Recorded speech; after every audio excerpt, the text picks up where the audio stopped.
Mesdames et messieurs, bonsoir. Bonsoir à tous nos invités et à tous nos lauréats, et particulièrement à monsieur le ministre de la Santé et de la Population, monsieur François Ibovi. À toi aussi, Bibiane, bonsoir. Bonsoir, docteur Kiva. Ok. Tout d'abord, merci pour votre présence. Ce soir, nous avons pu vous réunir ici à cause d'un cérémonial dédié à la remise des prix de distinction et d'excellence Panorama Santé Environnement. Et vous allez tout à l'heure découvrir pourquoi ces prix et pourquoi ces lauréats que nous avions ensemble avec le comité de jury, nous qui sommes du comité scientifique. Donc on a choisi et tout de suite nous allons donc inviter le président du comité de jury de cette première édition, monsieur Jean Obambi, le directeur général de Télécom. Oh, juste un petit mot. Mesdames et messieurs, en vos rangs et qualités, comme disent les hommes politiques, mesdames et messieurs, les heureux lauréats de la première édition du prix de distinction et d'excellence Panorama Santé, mesdames et messieurs, les amoureux de la science, surtout de la science sanitaire. Au seuil de l'année nouvelle 2016, le comité d'organisation du prix Panorama Santé édition 2015 est heureux de former pour chacun d'entre vous et pour vos familles respectives les vœux de santé, de longévité et de plein épanouissement dans vos multiples entreprises.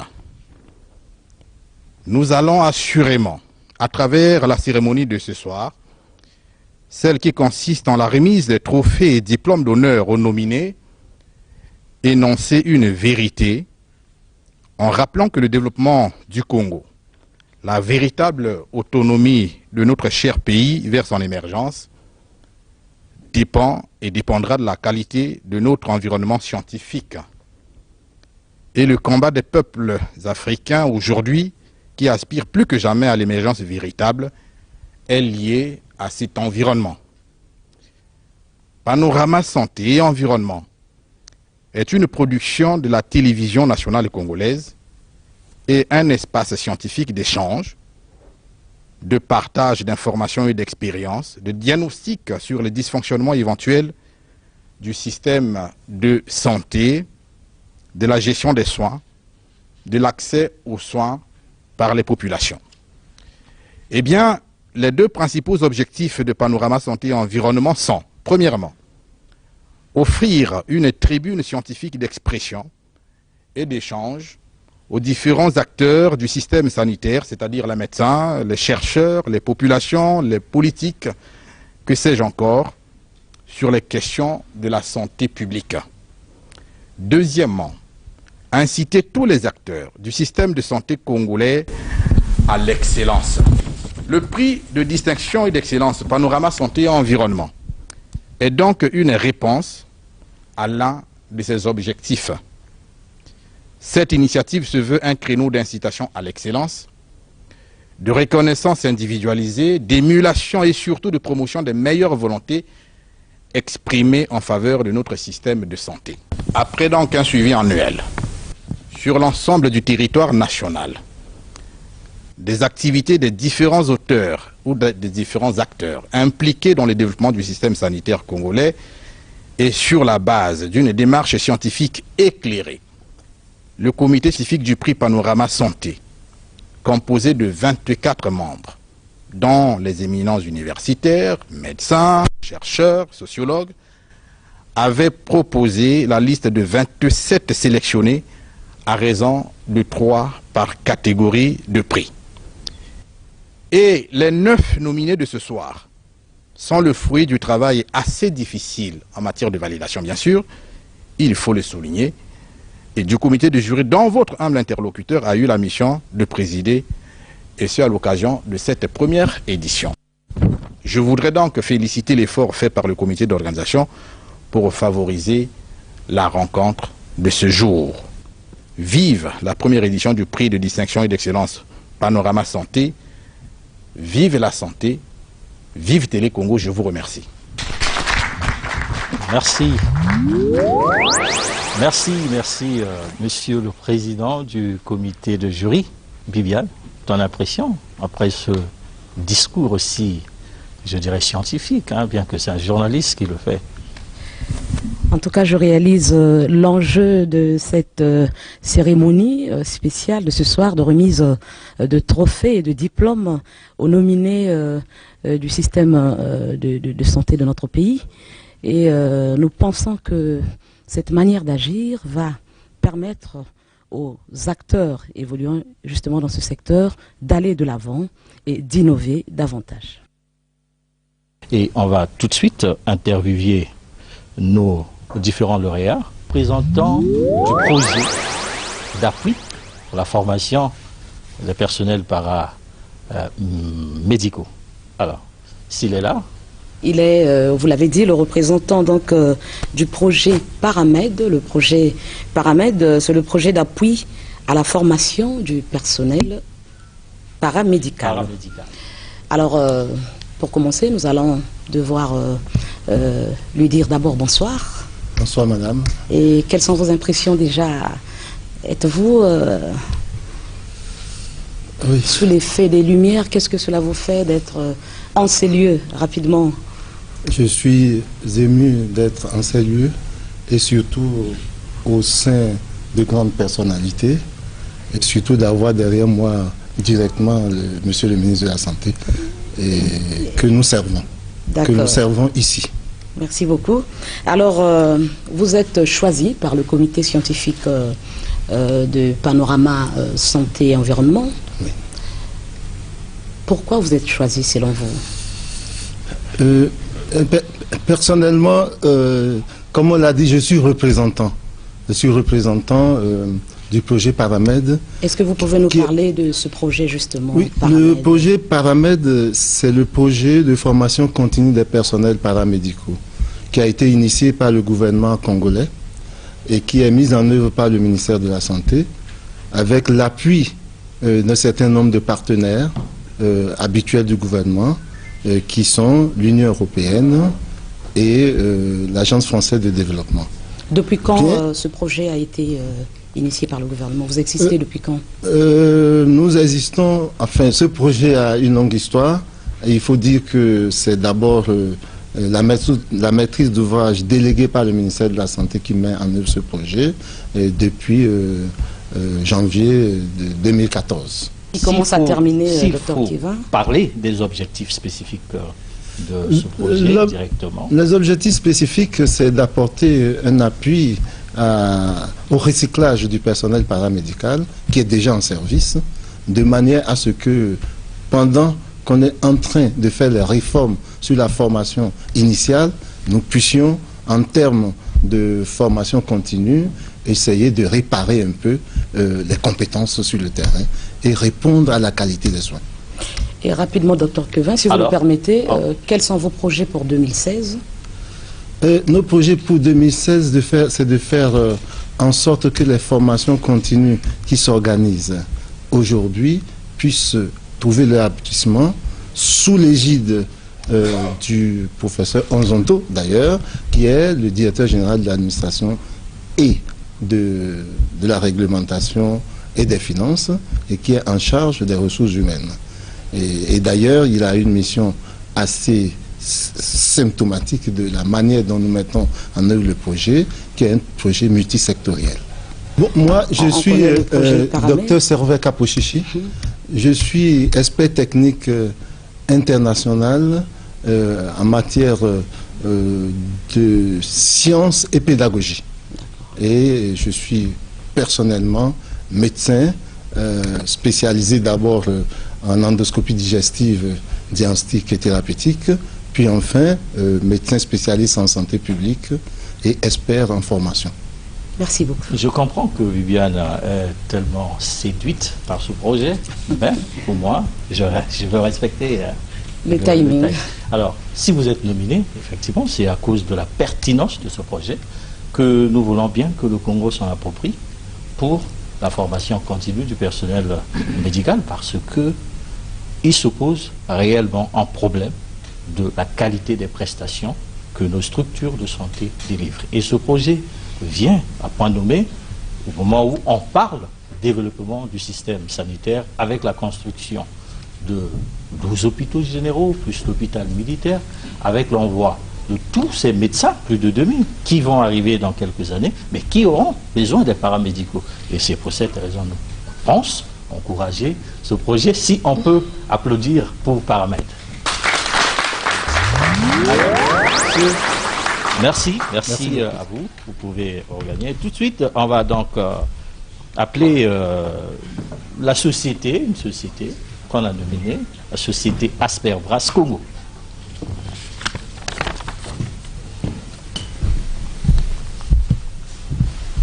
La société Asperbras Congo, une société très connue, hein, parce qu'on voit ériger un peu partout des hôpitaux. Je crois que tout juste derrière la télévision, nous voyons un hôpital bien qui sûr. est déjà sorti de terre. Je crois que c'est l'œuvre d'Asperbras. Oui, oui, madame, bonsoir, bonjour. Bonsoir. Tout le monde d'abord. La société Asperbras est arrivée au Congo en 2011. Et depuis de là, on a travaillé dans plusieurs projets. Les projets Eau pour tous, la zone industrielle. Et aujourd'hui, on travaille sur la mise en œuvre des projets Santé pour tous ici au Congo. Et notamment, qu'est-ce que vous faites concrètement? Aujourd'hui, on avance déjà et on sommes en train de faire toutes les finitions des hôpitaux, de construction, des côtés civils, des côtés des installations électriques et hydrauliques. Et dans quelques jours, on va commencer déjà à recevoir et installer des équipements. Et pour 2013, est-ce qu'on peut se dire que ces projets... 2016. 2016 plutôt. Ces projets vont rapidement arriver à leur terme parce que les Congolais ont soif de voir leurs hôpitaux être finalisés. Ah oui, oui, madame. Ça, c'est sûr que vous pouvez compter que 2016, on va finir tous les travaux et tous les hôpitaux vont être à disposition du ministère de la Santé. Viviane, alors à quel niveau vous êtes déjà avec la construction de ces hôpitaux quand on entend que vous allez les inaugurer en 2016? Ça suppose que vous êtes suffisamment avancé. Est-ce qu'on peut avoir un peu l'idée? Oui, oui, aujourd'hui, on sommes avancés sur 85% de tous les chronogrammes stipulés. Ça veut dire, c'est-à-dire que ça reste autour de 15%, que c'est des finitions extérieures et c'est les installations des machines et des équipements à l'intérieur. Le projet pour tous était prévu 4000 forages. On a fini l'année de 2015 avec 2600 forages. Et pour cette année, c'est prévu qu'on avance encore et au début septembre, on va finir les 4000 forages. Très bien. Et déjà, revenons un peu aux hôpitaux. Vous déployez dans tout le pays. Donc vous êtes en train de construire combien d'hôpitaux au total? C'est 12 hôpitaux généraux, 12 un hôpitaux. chaque département. Un chaque département. Un chaque département. Et on peut connaître notre interlocuteur? Oui, moi je suis Leonardo, je suis directeur opérationnel d'Asperbras Congo. Je suis arrivé ici en 2011 avec l'installation de la société ici au Congo. Je suis de naissance brésilienne et de corps congolais. Alors, et comment déjà, puisque vous êtes devenu congolais, comment vous appréciez la collaboration ici dans notre pays avec sur les Très Congolais? bien, très bien. Les Congolais, c'est un peuple travailleur et qui sait voir accueille très bien les professionnels qui arrivent pour contribuer au développement de ce pays. J'espère que vous mettez à contribution également les jeunes Congolais dans l'œuvre de construction. Ah oui, oui, vous réalisez. Aujourd'hui, on a plus de 5000 ouvriers qui travaillent dans tous les projets et on maintient bien la priorité pour donner la formation du personnel, pour les faire apprendre bien comment on va avancer sur les choses et sur les chronogrammes du travail. Et toujours, c'est un des priorités. En transfert de technologie. Oui, en transfert de Merci. technologie. Si vous êtes nominé monsieur le directeur opérationnel, c'est simplement à cause de ça. La qualité des orages. Et quand on passe à côté des infrastructures que vous construisez, tout le monde comprend que le Congo vraiment avance vers l'émergence si seulement tous les opérateurs économiques pouvaient faire comme vous. Et surtout le projet Eau pour tous. Vous savez, avec l'eau potable, on élimine déjà 50% des maladies parce que la proportion des maladies hydriques dues à la mauvaise qualité de l'eau est très importante dans notre pays. Merci, félicitations. Si on peut applaudir aussi pour... Merci beaucoup. Alors, on va continuer avec le prix laboratoire biomédical. S'il y a le représentant de la clinique médico-chirurgicale Kojemo. Bonsoir, monsieur le représentant du laboratoire biomédical de la clinique Kojemo. À qui avons-nous l'honneur? Je suis M. Philippe Banzouzi, je suis l'administrateur de la clinique Kojemo. L'administrateur de la clinique Kojemo. Qui fait un grand travail, il faut le dire, qui vient en appoint aux structures sanitaires publiques en matière de laboratoire. Du point de vue technique, pour votre information, la clinique Kojemo aujourd'hui compte 2 appareils de scanner, 2 appareils d'imagerie à résonance magnétique, on l'appelle IRM, et ça, c'est vraiment une véritable révolution. Une clinique privée. Et voilà. Aujourd'hui, vous êtes donc nominé, vous allez recevoir votre distinction par rapport à ce travail sanitaire que vous abattez dans le pays. Kojemo à Brazzaville, Kojemo certainement aussi à Pointe-Noire.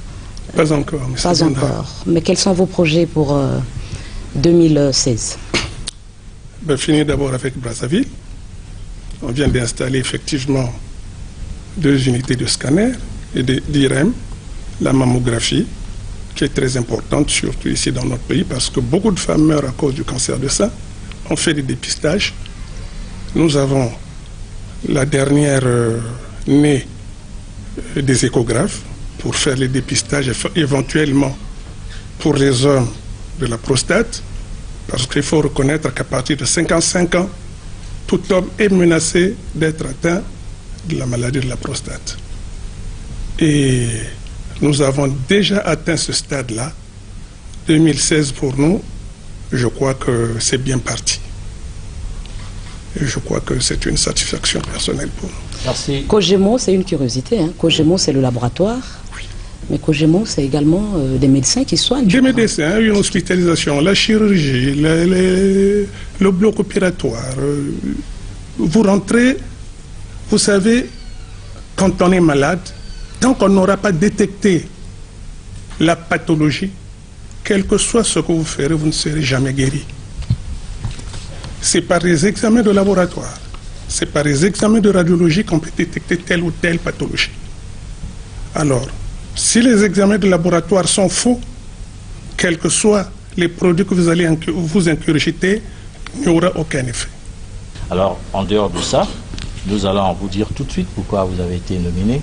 Sur les 14 structures de laboratoire biomédical que nous avions sélectionnées, vous vous êtes distingué par rapport à la qualité de vos résultats, la réactivité, mais aussi le coût. Le coût est très abordable par rapport aux autres. Merci à vous. Et si on peut applaudir Kojemo. Merci. Ok. La clinique médicale de Brazzaville.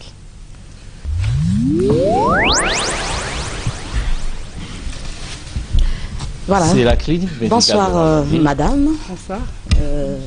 Est-ce qu'on peut vous connaître? Joëlle Kobi, je suis la directrice de la clinique Médicale de médicale Brazzaville. de Brazzaville. Une clinique privée qui se distingue de par la qualité de ses services. Alors aujourd'hui, vous êtes choisi parmi donc tant d'autres cliniques qui existent sur la place. Comment vous réagissez? Je suis d'abord très honorée. Bon, je remercie donc Panorama Santé pour cette distinction. Mais je voudrais aussi avant tout remercier mes collaborateurs et mes médecins, parce que sans eux, on ne serait pas là. C'est grâce à eux, en fait, qu'on peut avoir ce prix aujourd'hui. Alors, qu'est-ce que vous faites concrètement Les services que nous avons, oui. Donc, nous avons un service ophtalmologique qui est très connu sur la place de Brazzaville. Et nous avons un laboratoire aussi, radiologie. Quasiment tous les services, en fait, sont présents. Mais les services, on les a commencés en 2014. Tous ces nouveaux services. Sinon, on a commencé par l'ophtalmologie. Vos projets rapidement pour 2016, s'étendre dans tout le pays Pour le moment, on va rester sur Brazzaville. On va essayer d'agrandir un peu la clinique au niveau ophtalmologique pour proposer plus d'opérations. Car le but, en fait, c'est d'éviter que les gens aillent à l'étranger pour se faire soigner. Car on a des bons médecins, on a du bon matériel, donc il n'y a aucune raison que les gens aillent jusqu'en France ou au Maroc.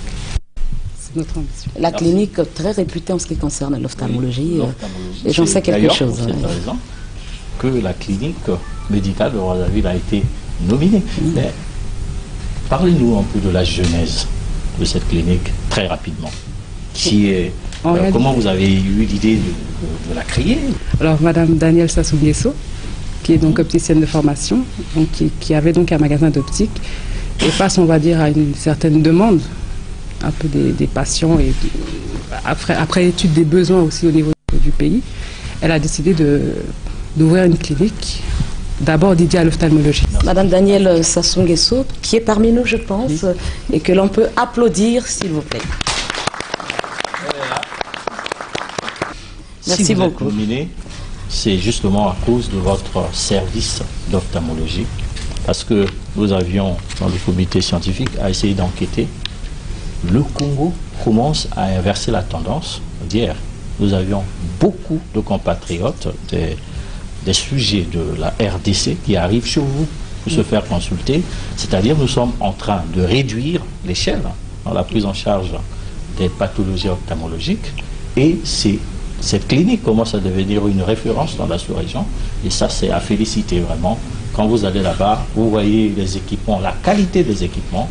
Alors, c'est le problème que tous les clients patients souhaitent que vous améliorez rapidement, c'est la capacité d'accueil, parce que l'attente est très longue, et ça, il faut le faire pour l'honneur du pays. Merci à vous. Merci à vous. Bravo pour la clinique médicale. Il y a un prix découverte. Il s'agit de la société Comateg Médical.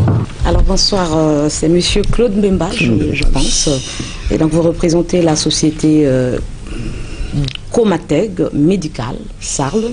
C'est une initiative congolaise aussi qui en 3 ans d'existence seulement a su s'imposer comme un partenaire incontournable. Alors dites-nous un peu, qu'est-ce que vous faites réellement à Comateg? À Comateg, nous sommes spécialisés dans l'importation et la distribution des équipements médicaux, des consommables de laboratoires de radiologie, des instruments médicaux, des mobiliers. Et nous faisons la maintenance, nous faisons le service après-vente, et nous faisons aussi des études pour les projets.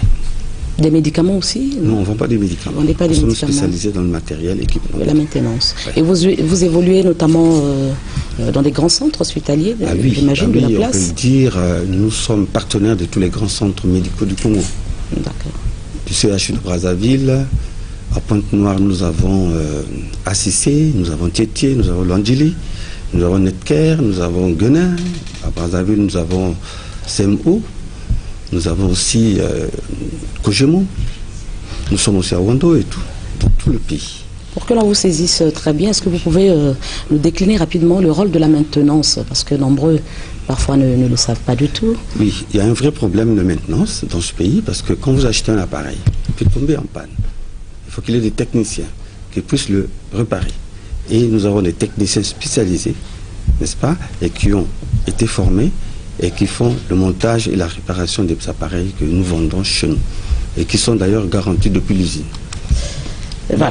Merci Viviane. Merci Alors, beaucoup. vous savez que Comateg est arrivé ici en 2012, c'est ça? C'est ça. Et pourquoi ils sont arrivés ici? C'est lorsque le président de la République, en décrétant en 2012 l'année de la santé, il a demandé à la diaspora congolaise de venir s'investir pour le développement sanitaire du pays, et eux, ils ont écouté donc la voix du président de la République, ils sont arrivés ici, et commence à devenir l'une des grandes références. Et si on le nomine aujourd'hui, parce qu'on a réellement un problème, ils sont aujourd'hui la première société de distribution des appareils et équipements consommables médicaux, une initiative congolaise, mais qui commence à avoir l'exclusivité d'un certain nombre d'appareils et de réactifs. Ça veut dire que demain, le Congo sera une référence aussi en matière de... Et ça, c'est vraiment à féliciter. Merci à vous, Comatec Médical, si on peut applaudir pour lui. Merci. Alors, on va passer à une dame que tout le monde connaît aujourd'hui, hein, parce qu'elle devient l'icône de la recherche médicale. Elle est à vous, Francine. Alors, bonsoir, rebonsoir, parce que c'est pas pour la première fois que vous venez à la télévision nationale congolaise. Comme vous le dites, elle n'est plus à présenter. Je l'avais déjà reçue au journal de 20h, lorsqu'elle avait reçu sa distinction en Europe. J'étais à 10 avec elle. Voilà. C'était vraiment un honneur pour la République du Congo. Alors, bonsoir, professeur Francine Toumi. Bonsoir, Miguel. Vous êtes nominé aujourd'hui, alors vous êtes habitué, on va dire, depuis un moment donné, nous suivons l'actualité.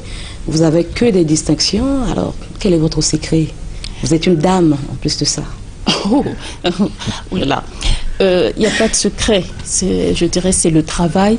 Et est-ce qu'on s'habitue aux distinctions? Non, c'est à chaque fois la même émotion, c'est à chaque fois le même poids, parce qu'à chaque fois ça veut dire que c'est encore une responsabilité, il faut faire mieux ou en tous les cas continuer sur la lancée.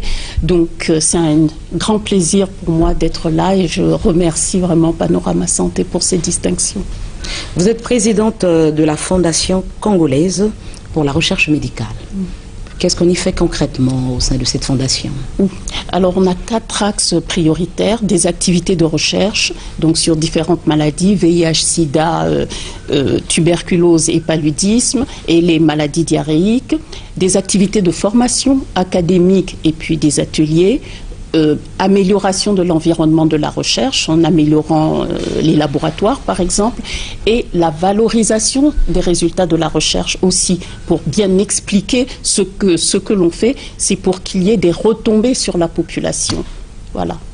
Et au sujet justement du paludisme, parce que les Congolais souvent souffrent de cette pathologie. Quelles sont les avancées que justement votre fondation a déjà faites dans ce sens? Le fait de faire de la recherche, il ne faut pas l'associer forcément à découverte.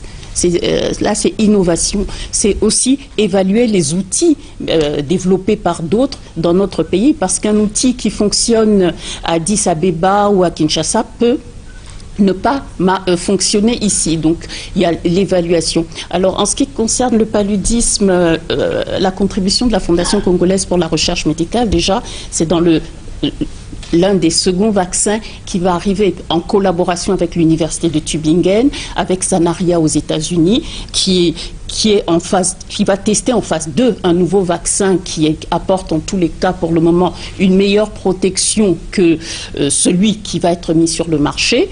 Donc le Congo participera à ce développement via la Fondation congolaise pour la recherche médicale, mais aussi par le Laboratoire national de santé publique et l'IRSA, parce qu'encore une fois, la Fondation congolaise pour la recherche médicale ne travaille pas seule. Donc le mot collaboration est extrêmement important. Francine Toumi, si vous êtes distinguée, c'est aussi à cause de cette volonté que nous avions pensé distinguer, meilleure volonté dans le cadre de la recherche médicale. Et ce que nous vous demandons, c'est le transfert de compétences, transférer, surtout à ces jeunes étudiants qui sont dans la faculté des sciences, pour que le Congo devienne le Congo des scientifiques demain et inverser la tendance. Notre rôle, c'est de faire la promotion de la science. On veut avoir plus de scientifiques que de politiciens au Congo. Merci à vous, Francine. Merci à la FCRM. Alors, on peut applaudir pour Francine. Voilà. On va appeler un homme. Il s'agit du professeur Gautran Onzoto. Voilà. Bonsoir, professeur Onzoto. Bonsoir, madame. Qui est très connu au CHU. Je me souviens bien lorsque j'ai séjourné un peu au CHU, au service de la communication. Voilà, ouais. Alors, professeur Onzoto, mais là j'apprends qu'il est directeur général de l'administration et des ressources au ministère de la Santé et de la Population. Et il est vice-doyen de la faculté de à l'université de la faculté de médecine. Voilà. Chef de service au réel au CHU. Bien évidemment. Voilà. Alors, toutes ces attributions, comment vous faites pour vous en sortir, car ce n'est pas facile. Déjà, sa spécialité orale, on va dire que son service est beaucoup sollicité au centre hospitalier universitaire de Brazzaville. Ah ben, il est aussi le premier à avoir formé 7 spécialistes dans son service. Ah bon? Oui, oui. Il est arrivé, il était seul. Mais il a dû inciter les étudiants qui arrivent. Et aujourd'hui, on a 7 spécialistes dans son service au CH. Comme on a dit tout à l'heure, le transfert de compétences. Professeur Onzoto. Merci, madame. Bien, c'est vrai, c'est pas évident de gérer toutes ces situations administratives. Alors, d'emblée, j'ai sous ma responsabilité le service d'otorhinolaryngologie et de chirurgie cervico-faciale du CHU de Brazzaville. Service où j'ai passé de 2001 à 2005 comme étant le seul spécialiste d'ORL. Et j'ai eu au cours de cette période à voir une dizaine d'étudiants qui sont intéressés à la spécialité, qui ont passé les thèses de doctorat dans mon service, ce qui a fait que j'ai suscité des vocations. Je les ai adressés chez mes maîtres à Abidjan, à Dakar ou à Cotonou. Ils sont revenus, ils sont au nombre de 8 à propos. C'est une gestion managériale qui est bien équilibrée. Par ailleurs, c'est vrai que le volume de travail est très important. J'ai dit tout à l'heure qu'il s'agit bien évidemment d'une planification managériale. Quand on sait que le manager est comme l'horloger qui repart ou fabrique les montres, et lui, le manager, lui gère le temps. Il gère son propre temps, il gère le temps des autres. Ça revient à dire qu'il y a pour ces stratégies managériales des principes et des attitudes. 4 attitudes qui permettent de gagner du temps, notamment être actif, être directif, être proactif et savoir se désengager de toute activité. Et de l'autre côté, vous avez 3 règles d'acier qui font optimiser le temps, notamment stratifier le travail, ce qui est urgent et important, ce qui est urgent et puis ce qui est important. Ce qui fait que la gestion ne pose pas ce de problème. Alors rapidement, vous savez, ORL, parfois les Congolais ne savent pas trop, ORL, otorhinolaryngologie, il vient de le dire, mais il peut nous le dire en des termes un peu simples. Chirurgie maxillofaciale, là aussi c'est une spécialité pointue. Quand un malade arrive au CHU, oui. Et chez vous, si le triage de Brazzaville, le transfert chez vous, c'est dans vos compétences médicales. Exactement. Et il s'agira de quelle maladie à peu près? Est-ce que vous avez l'habitude des cas dans votre service à Brazzaville? Exactement. Alors, nous avons une spécialité qui est médico-chirurgicale, notamment qui s'occupe des maladies des oreilles, du nez, de la gorge, et également de la chirurgie du cou et de la face. Donc tout ce qui intéresse ces pathologies, les sinusites, les otites, les surdité, les mutités, tout ce qui en suit, toutes les pathologies inflammatoires ou tumorales. Et la chirurgie maxillofaciale, c'est les accidentés, je crois. Non seulement les accidentés, mais la chirurgie réparatrice également. La chirurgie réparatrice, puis la chirurgie tumorale. Alors, si vous êtes nominé professeur, c'est simplement parce que nous avions constaté, rares sont ces professeurs qui, une fois responsabilisés, quand ils ont des responsabilités administratives, restent attachés aux patients. Et on a fait une petite enquête dans la plupart des services. D'abord, la qualité des prestations, cette volonté de transfert de compétences, mais aussi la proximité avec les malades, parce que le professeur Onzoto, quand il donne rendez-vous à ses patients, il est toujours là. Si on peut applaudir pour eux. Rapidement, on va donc passer à une dame, Madame Fatima Fatoumata Binta Diallo. Elle est représentante de l'OMS au Congo. Attention, madame. Voilà, Viviane. Elle est à vous. Alors, bonsoir, docteur. Bonsoir, Liliane. Diallo, voilà, Fatoumata Binta Diallo. Vous êtes représentante de l'OMS au Congo. L'OMS, c'est grand, c'est l'Organisation mondiale de la santé. Et on vous voit toujours en train d'appuyer les politiques, d'appuyer les gouvernants plutôt, en matière de politique sanitaire. Merci beaucoup, merci de nous avoir invités ici. Et comme l'a dit mes prédécesseurs, c'est vraiment avec émotion qu'on est là. Et tout d'abord, permettez-moi de vous présenter mes meilleures vues, de bonnes et heureuses années. Merci. Beaucoup de santé à vous tous ici et à toute la population congolaise, qui est la mienne aussi. Donc, c'est sûr que l'OMS, c'est une agence technique qui est en charge d'élaborer et de diffuser les normes et standards. Mon travail a été facilité parce que tous mes prédécesseurs ont parlé de ce que nous faisons. Parce qu'il faut qu'on définisse ces normes pour que les gens puissent travailler. Quand on parle de ressources humaines, il faut savoir quelle est la norme en termes de qualité d'une ressource humaine pour travailler dans un système de santé. Quand on parle de laboratoire, il faut avoir des normes, il faut avoir des standards. Et quand on parle d'un système de santé, il faut avoir une politique. Et ça, c'est notre travail, de supporter le gouvernement pour avoir ces normes. Et ces normes qui permettent de travailler et d'avoir des piliers du système de santé très solides pour une meilleure santé des populations. C'est vrai, je l'ai dit, on la voit partout en train d'appuyer justement le gouvernement, comme elle vient de le dire. Le gouvernement a beaucoup de défis à relever en matière de VIH-Sida, en matière de la mortalité maternelle et infantile. Et nous savons que vous êtes souvent là avec le ministre de la Santé de la Population, avec la Première Dame. Nous voulons rapidement connaître, est-ce que, en matière de VIH-Sida, est-ce que le Congo a regressé en termes de statistiques? Bon, c'est sûr que j'ai le ministre de la Santé à côté qui est censé parler de ces avancées. Lorsque vous évaluez les indicateurs. Alors, les indicateurs, on peut dire que quand même on avance dans la bonne direction. C'est sûr quand que même, ça veut dire qu'il y a quelques efforts encore. Il y a des efforts à faire, on n'est jamais parfait.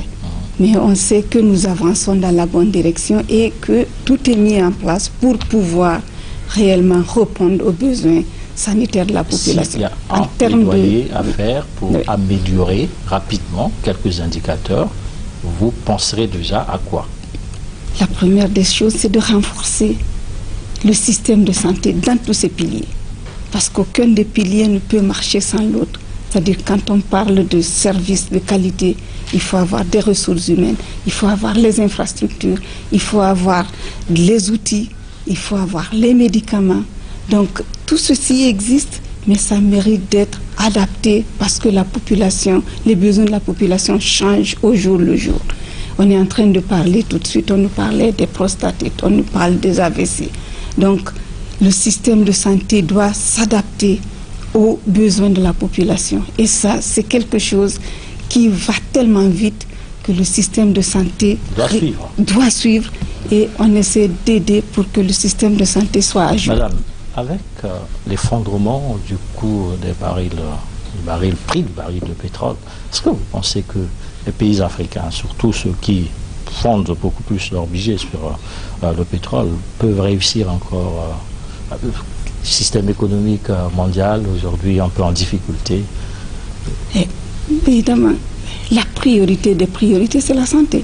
Très bien. Oui. C'est-à-dire qu'il faudrait mettre l'accent sur la santé des populations et le reste doit venir. Parce que, comme vous l'avez si bien dit, pour qu'on diversifie l'économie, les activités économiques, il faudrait devoir valider pour le faire. S'occuper des consommateurs, voilà. Il faut s'occuper des populations et c'est très important. La priorité des priorités, c'est la santé. Et donc en 2016, que va faire l'OMS dans le cadre justement de cette amélioration de notre système sanitaire. Absolument, on va continuer à mettre en œuvre la politique nationale du système de santé de ce pays, dont les priorités ont été très bien définies, qui sont l'amélioration de la qualité des services. Et avec tout ce qui se passe comme construction des hôpitaux, avec tout ce qui se passe pour l'amélioration de la qualité des ressources humaines. Oui.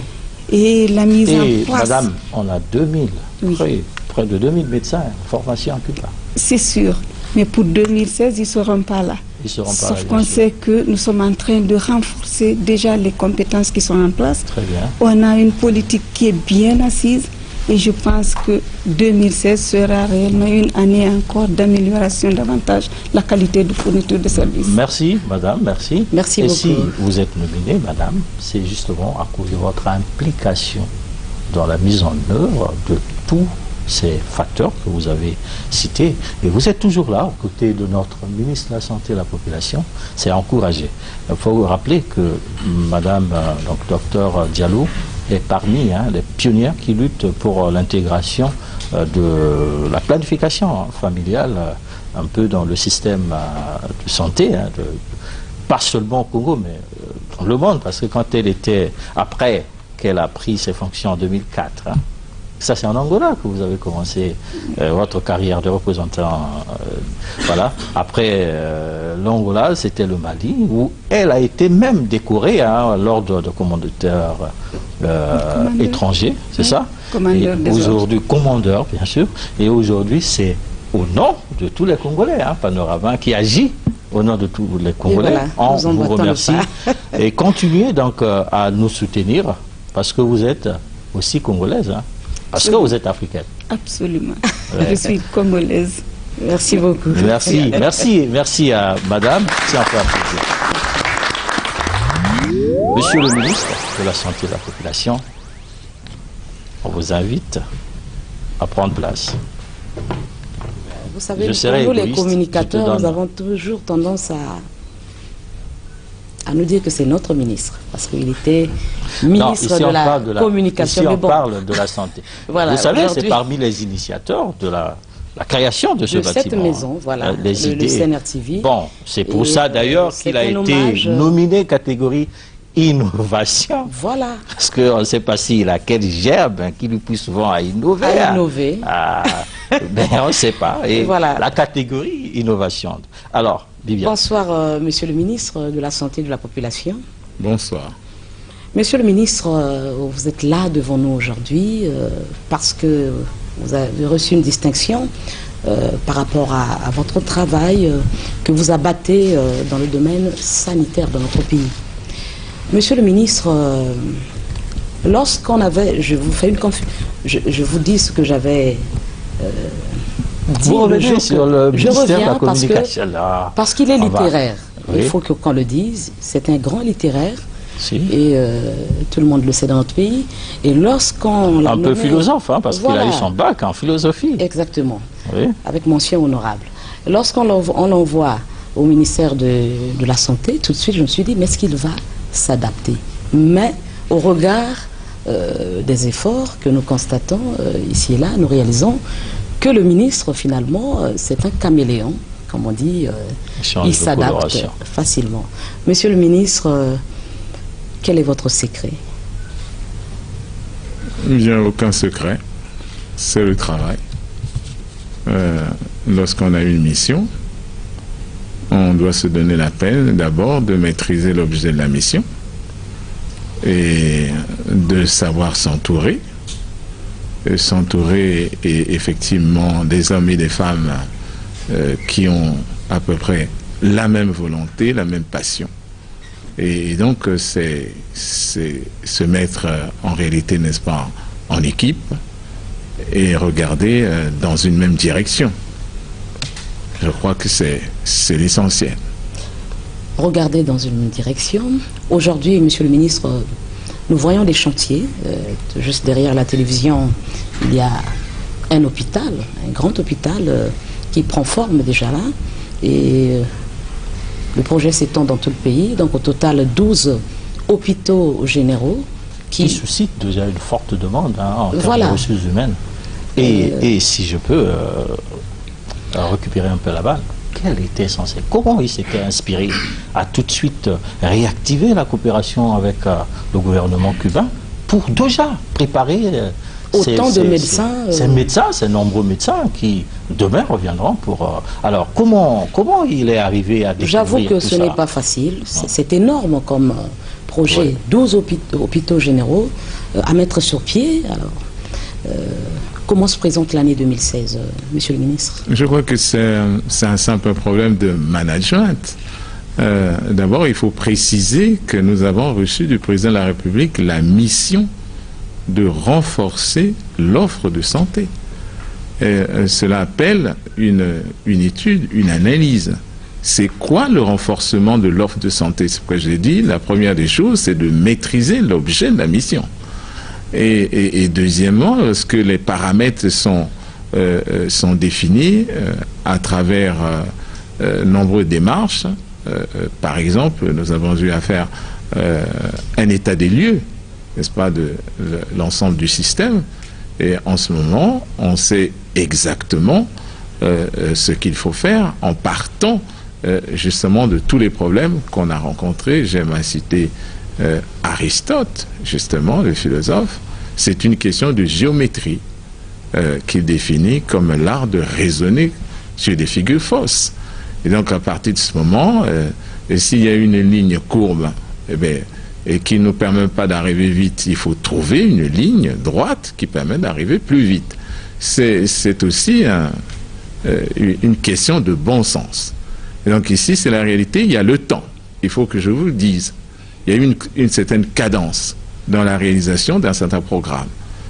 Et si vous réalisez 12 hôpitaux généraux sur l'ensemble du territoire national, si vous en faites un par département, en raison de 2 années par exemple, par département, il vous faut 24 ans pour construire les 12 hôpitaux.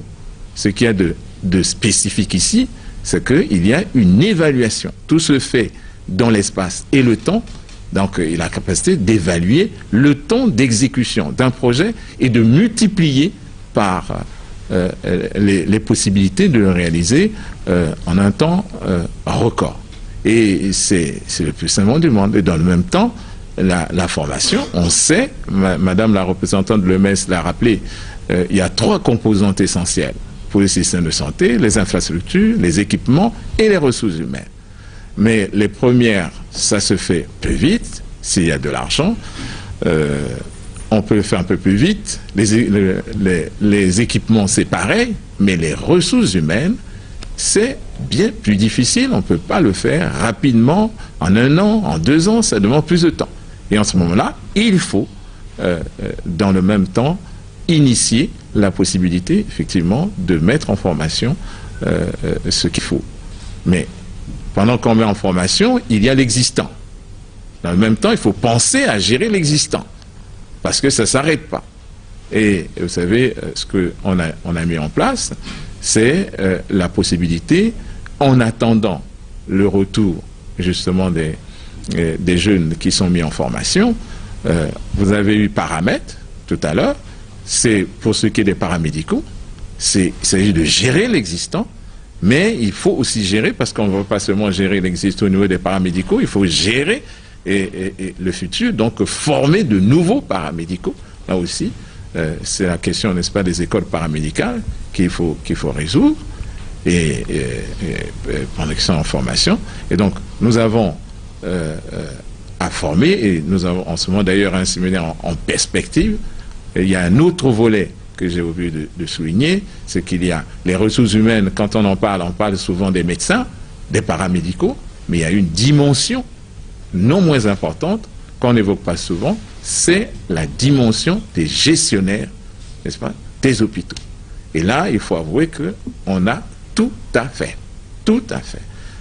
Un médecin, il n'est pas formé pour gérer un hôpital. Justement, et il doit être, pour le faire, il n'est pas exclu pour autant. Pour le faire, il doit être doublé, n'est-ce pas, de la formation de gestionnaire. Et c'est ce qu'il faut faire. Et là, en préparation, il y a la formation des gestionnaires des hôpitaux. C'est tout un système. Vous avez les différentes composantes. Après, il faut mettre tout en cohérence. Un élément que je voulais souligner, pendant que l'on forme, eh bien, nous avons un accord avec les amis cubains et qui permet l'envoi de 2688 médecins et autres spécialistes en raison de 192 par hôpital général en construction. Et ces médecins spécialistes vont faire le pont pendant toute la durée de la formation de nos jeunes. Monsieur le ministre, le temps ne nous permet pas d'aller de l'avant, mais vous avez déjà beaucoup fait, les efforts sont visibles. Il y a encore beaucoup à faire. Beaucoup reste à faire, je crois aussi, parce que la question sanitaire, je pense, elle reste préoccupante dans notre pays, notamment en ce qui concerne l'amélioration de l'accueil dans les centres hospitaliers. Je veux parler du centre hospitalier universitaire de Brazzaville et pourquoi pas de bien d'autres centres hôpitaux. Pour 2016, quel va être votre champ d'action? Le problème de l'accueil, nous l'avons déjà dit, en tout cas je dois vous dire que tous les problèmes sont connus au ministère de la Santé. Lorsqu'il vous arrive de faire un nouveau reportage, montrer que tel ceci est handicapé, pour nous, ce n'est pas une information. Nous avons déjà fait ce diagnostic. Mais vous savez, pour reconstruire l'ensemble, il faut du temps. Donc vous pouvez aller une fois, chaque fois, vous trouverez un établissement qui est délabré. Mais ça ne veut pas dire que rien n'est en train de se faire. Parce que ça se fait par morceaux. On ne peut pas tout faire en une seule fois. Donc c'est inutile aujourd'hui de faire de nouveaux repas pour montrer que tel et tel établissement en délabrement. Ça, nous le savons. Et nous avons mis en place un plan en termes d'accueil. En termes d'accueil, vous trouvez d'abord le problème de la construction elle-même. C'est le problème d'architecture. Le problème, par exemple, du CHU, quand vous y arrivez, c'est d'abord au niveau de l'architecture. La conception du bâtiment, comme tel, n'avait pas prévu un véritable service, n'est-ce pas, d'accueil. Et il faut donc, à nouveau, penser à peut-être à y ajouter. Mais je vous rassure que ce qui est en train de se construire en ce moment tient compte de toutes ces imperfections et donc apporte la correction nécessaire. Et vous aurez l'occasion de le constater. Monsieur le ministre a tout dit. Et monsieur le ministre, merci. Mais si, peut-être que vous allez découvrir pourquoi vous êtes nominé. Si vous êtes nominé ce soir, c'est justement à cause de toutes ces innovations. D'abord, les réformes. Réformes administratives, aussitôt arrivé à la tête du ministère de la Santé et de la Population, il impose des réformes. Nous sommes passés d'une direction générale de la santé à 6 aujourd'hui. Une véritable décentralisation de l'administration de ce département et aussi à cause de cette clairvoyance. Vous-même, vous avez suivi tout ce qu'il a pu dire. Et si vous avez des impressions à donner par rapport à votre nomination au Panorama Santé, qui d'ailleurs est une émission assez critique, parce que ça fait le diagnostic du système de santé. Vos impressions, monsieur le ministre? D'abord, je vous dis merci pour l'invitation. M'aura permis certainement de dire un mot au public. Et sinon, votre émission certainement me permet, une fois de plus, de réaliser que, puisque nous connaissons la direction à suivre, que nous devons davantage travailler pour atteindre effectivement les objectifs que nous sommes fixés, pour réaliser la mission que le président de la République nous a confiée. Et le plus important, la plus grande satisfaction que nous aurons, c'est de satisfaire les besoins de la population en matière de santé et rendre, comme le souhaite le président de la République lui-même, rendre accessibles les soins aux soins, n'est-ce pas, accessibles les soins de qualité. Et pour cela, il y a quelque chose qui est visé en perspective, c'est que nous devons nous battre, on a parlé de médicaments, pour garantir l'accessibilité des populations aux soins de qualité. C'est de mettre en place, et cet effort va avoir lieu en 2016, c'est la mise en œuvre des réseaux, parce qu'il s'agit des réseaux qui permettent une véritable distribution effectivement de moyens. Je veux parler de la couverture sanitaire universelle. Donc, il s'agit de créer les conditions qui fassent que, d'abord, ça passe par la promotion des médicaments, n'est-ce pas, essentiels. Deuxièmement, par la réduction, n'est-ce pas, des prix des médicaments. Et il faudrait bien qu'on parvienne à la mise en place d'une liste de médicaments qui devront faire l'objet d'une réduction sensible en termes, n'est-ce pas, de couverture sanitaire universelle. Je vous apprends, j'étais aux assises du médicament au Maroc, et sur ce point précis, ils ont 2000 médicaments qui ont fait l'objet d'une réduction, et ce qui garantit l'accès des populations, effectivement, aux médicaments, et donc qui devrait coûter moins cher. Donc nous avons à lutter aujourd'hui contre des prix très élevés, ce qui constitue un obstacle, c'est un obstacle financier, mais nous avons aussi à lutter contre les obstacles géographiques en termes d'implantation des établissements sanitaires, et donc il s'agit de mettre de façon géographiquement harmonieuse les établissements de santé pour garantir l'accès des populations aux soins de santé. Merci beaucoup, Monsieur le Ministre. Merci à Monsieur le Ministre. Si on peut applaudir pour Monsieur.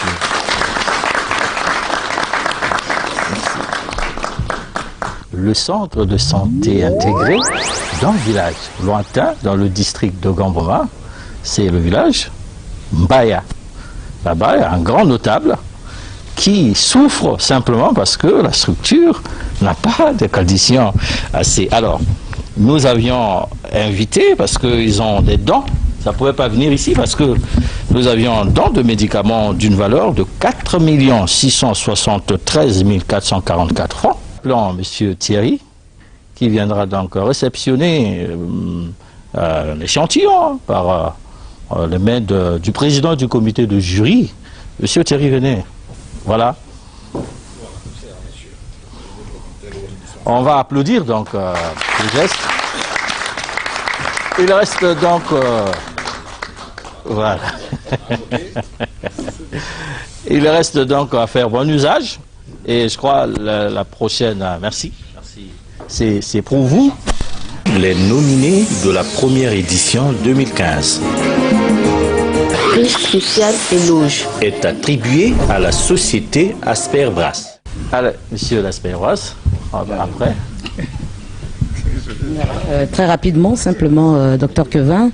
Donc, Asperbras, qui a été donc choisi pour la promptitude et surtout pour la qualité des travaux de construction, je l'ai dit, des différents hôpitaux généraux sur l'ensemble du territoire national au profit du système de santé congolais.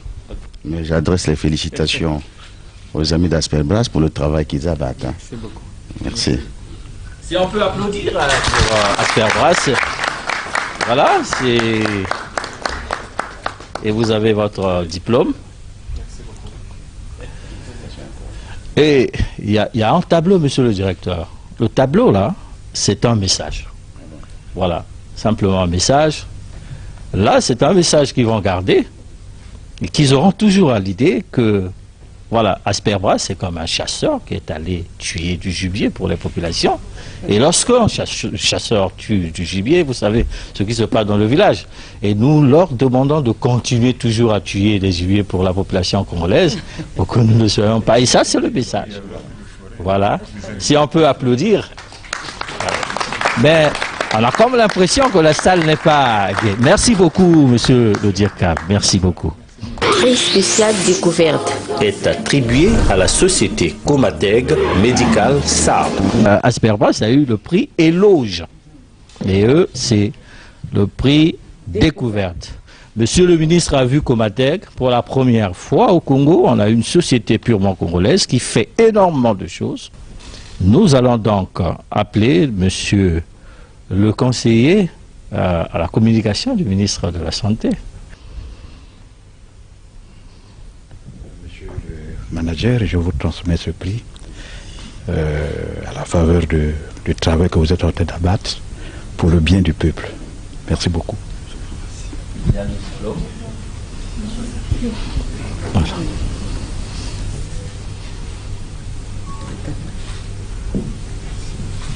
Et il y a aussi un tableau, c'est le message, il a compris, un chasseur. Voilà. Mais je vous demande de ne pas trop tuer. Ça a toujours été un plaisir au village quand... Allez, si on peut applaudir. Merci beaucoup, merci. Voilà, ici. Ok, merci. Catégorie laboratoire biomédical. Distingué, excellent. Service de laboratoire biomédical de la clinique Kogem. La santé fait partie des piliers de la sécurité. Dans un pays, si vous voulez aussi un coup d'État, parce que c'est comme ça qu'on invite le conseiller à la communication du ministre de la Défense qui est ici, qui va arriver, qui va donc... C'est... on va dire, nous avons l'honneur de vous adresser nos félicitations pour le travail que vous abattez et qui est connu d'ailleurs de tous les Brazzavillois et peut-être tous les Congolais. Nous vous encourageons à continuer dans cette démarche pour le bien de tout le monde. Merci. Applaudissez, il y a le diplôme, ok, il y a le tableau, le chasseur. Comprenez le rôle du chasseur? Il va continuer à chasser. Mais dans le cadre du développement durable.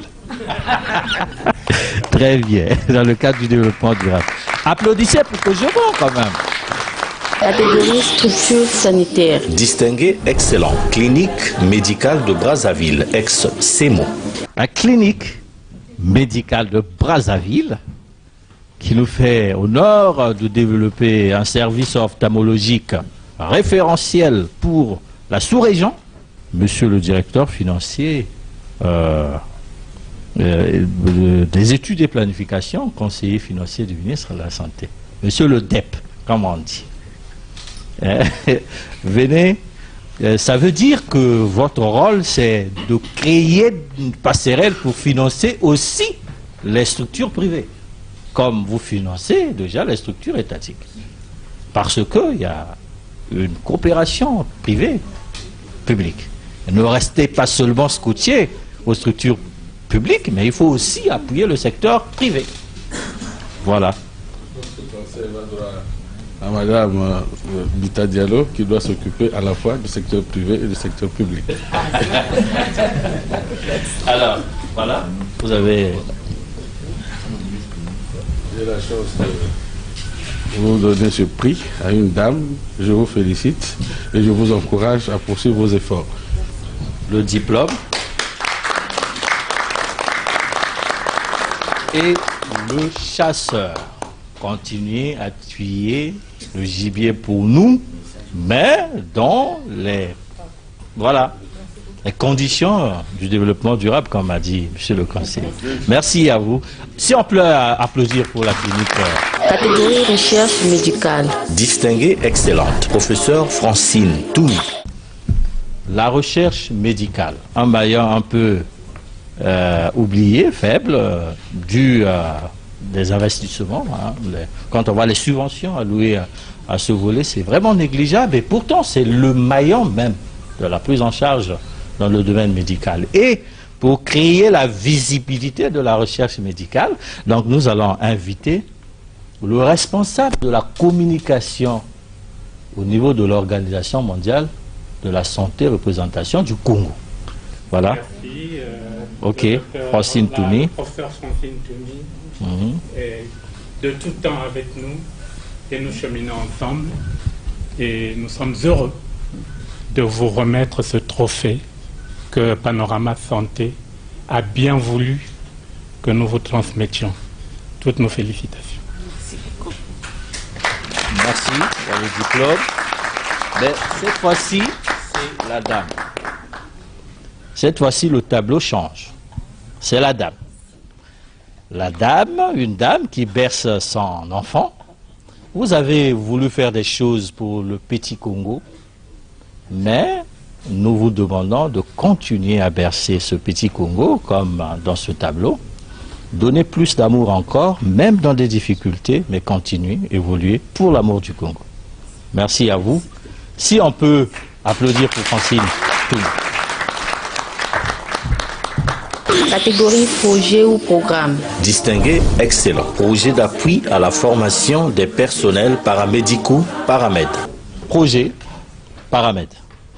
Et si nous, on peut déjà demander au conseiller juridique du ministre de la Santé de venir donc donner, pour qu'il comprenne qu'il a la responsabilité de faire appliquer les textes pour faire évoluer cette coopération, ce serait intéressant, c'est pas ça? Mais voilà. Si tu me permets, je vais associer à la prise de ce trophée deux personnalités importantes. Il y a M. Galin, qui a été envoyé ici par le professeur Gentilini, qui est pratiquement le président de l'assistance technique. Mais très bien, donc... vous nous donnez la chance d'avoir... Venez monsieur, venez recevoir ce trophée. Et parce que nous devons faire et que nous faisons un effort de pérennisation, je demande au professeur Onzonto de venir ici. Ah, le professeur Onzonto aussi. Oui, et une fois le trophée reçu, nous le remettons à monsieur le ministre. Ah bon, ben là c'est fort, hein. Donc le projet Paramède, c'est vraiment une affaire de beaucoup de partenaires. Merci beaucoup, monsieur le conseiller. Le respect des textes réglementaires. Donc pour bien travailler, parce que la réglementation, c'est l'encadrement. Et lorsqu'une action n'est pas encadrée, eh bien, on peut déboucher sur les dérapages. Nous sommes donc très heureux de vous transmettre cette distinction, qu'il soit pour vous l'esprit d'un encouragement dans tout ce que vous êtes en train de faire. Merci. Très bien. Vous avez le diplôme, monsieur. Vous avez le diplôme et vous avez aussi un tableau, le chasseur. Bon, voilà. Là, on ne sait pas qui est véritablement le chasseur, qui est véritablement le chasseur, mais je crois que... Je chasse les compétences. Très bien, merci beaucoup. Voilà. Merci. Si on peut applaudir pour Paramède. Voilà, et il y a encore une petite cérémonie spéciale. Donc le ministre est doublement primé aujourd'hui. Voilà. À tout seigneur, tout honneur. Et ça, on remet. Ok.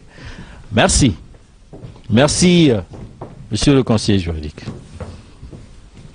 Catégorie médecine. Distingué, excellent. Professeur Gautran Onzonto. Voilà, c'est le professeur Gautran Onzonto qui va arriver. Il revient. Le professeur Gautran, il revient, cette fois-ci pour la catégorie médecine.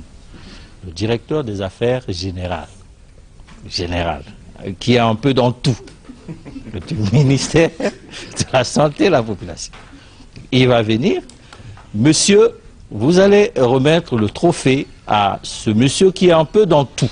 Et vous qui êtes le directeur d'un peu de tout, ce serait intéressant que vous essayiez d'encourager ceux qui sont dans tout. Et qui est vraiment dans tout.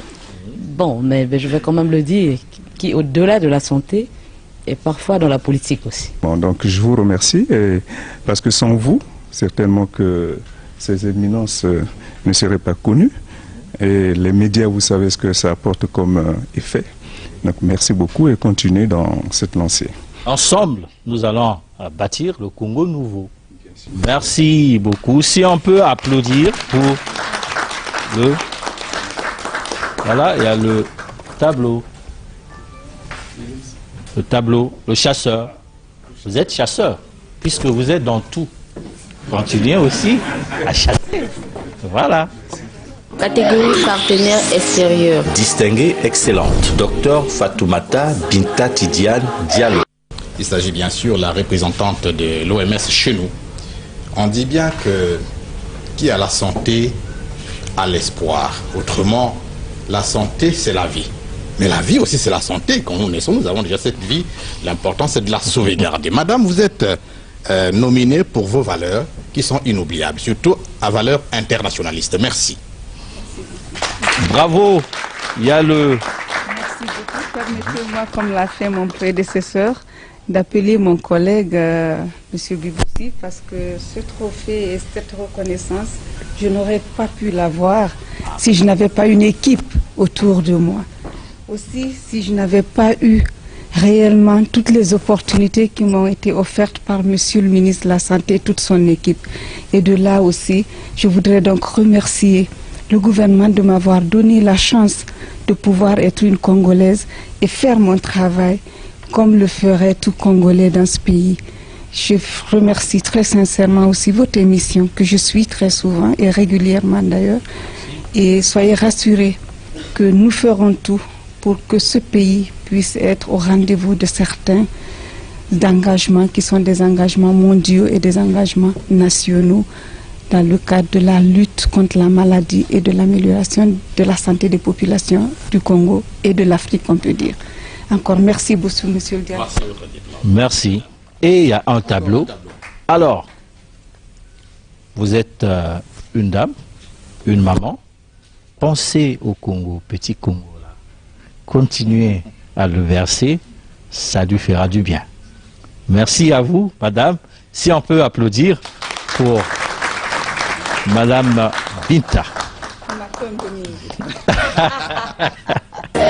Catégorie innovation. Distingué excellent. François Iboji. Monsieur le ministre de la Santé, si on peut déjà applaudir pour cette immense personnalité. Monsieur le ministre, l'honneur vous échoit. L'on vous reconnaît très compétitif verbalement. Je ne serai pas poète plus que le poète. Je n'ai que cette occasion qui est tout à fait connue, nous permettant d'être unis ce soir. Je ne me permets que de vous remettre ces trophées et puis cet autre diplôme. Ça y est où? Voilà, par le mérite qui vous incombe, monsieur le ministre.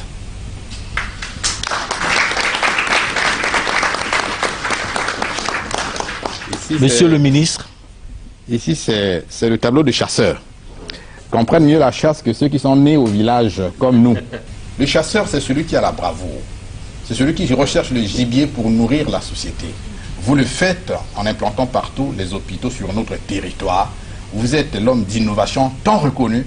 Monsieur le ministre, bravo. Bravo pour monsieur le ministre, bravo.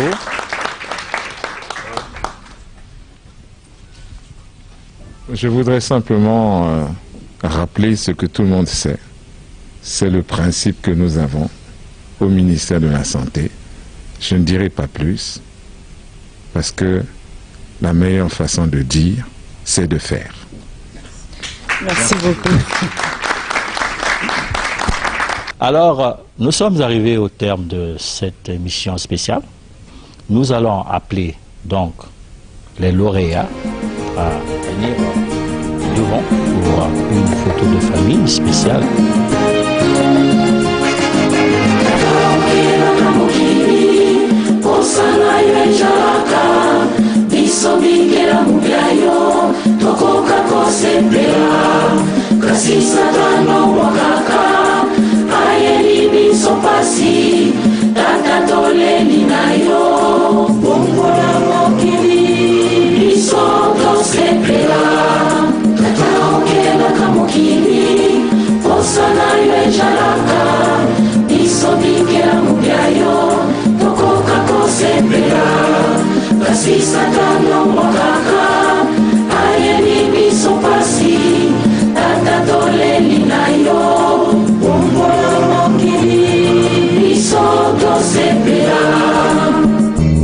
Bonne chance à tous nos lauréats. Espérons les revoir ici lors de la deuxième édition. La deuxième édition. Voilà. On vous rappelle qu'il y aura 30 nominés parce que même les bons gradés, les ambulanciers seront nominés pour les encourager, des catégories exceptionnelles que vous allez découvrir pendant la deuxième édition. Merci à tout le monde, merci à vous chers téléspectateurs, merci et à nous revoir au prochain numéro.